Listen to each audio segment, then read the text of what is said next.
15 декабря в Камрате состоялось второе заседание комиссии Общественного совета по безопасности муниципия Камрат, созданного еще в начале этого года. Целью данного мероприятия стало представление Общественному совету по безопасности начальником сектора полиции муниципия Камрат анализа о деятельности полиции за 11 месяцев 2017 года. Акцент на сегодняшнем заседании был сделан на феномене или на факторе, это феномен краж имущества личных граждан или с предприятий. И полиция представила свою точку зрения, каким образом с этими кражами необходимо и можно бороться. Были выслушаны мнения различных организаций, которые дали свои предложения о том, каким образом вместе способствовать устранению, или вернее уменьшению данного феномена, и каким образом можно привлечь общественность, школу, социальное обеспечение, общество охотников,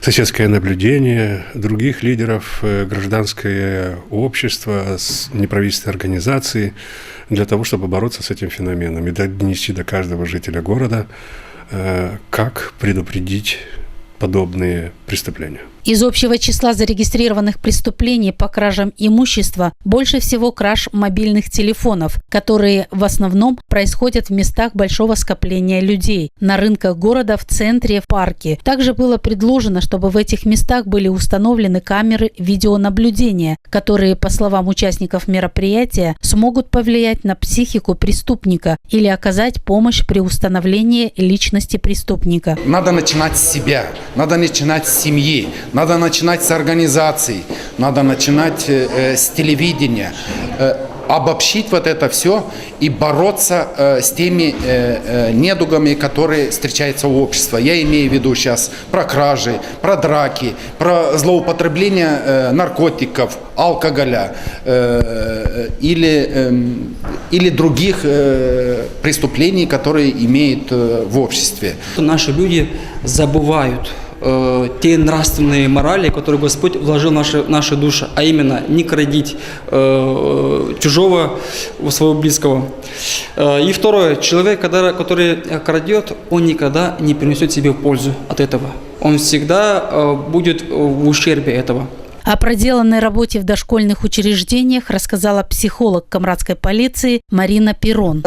Работа проводится практически ежедневно. Ежедневно выходится в то или иное учреждение. Также сами директора, заведующие садики просят об этом, так как учителя не видят каждый день, а когда сотрудник приходит и говорит так или совсем иное, они уже воспринимают это по-другому. В Общественный совет по безопасности муниципия Камрат входят представители различных структур города. В ходе совещания был разработан план действий проведения совместных мероприятий, направленных на снижение уровня имущественных преступлений в муниципии Камрат и повышение безопасности граждан, отметил примар Камрата Сергей Анастасов. Сегодня, если хотим навести порядок в нашем городе, мы должны каким-то образом и технически немножко окрепнуть, что-то приобрести. Это пускай будет это видеонаблюдение, это какие-то ролики. Это что речь идет о безопасности. Именно в городе мы уже сделали протокол о намерениях, о работах, план работы. Здесь и священнослужители у нас тоже находятся с нами вместе.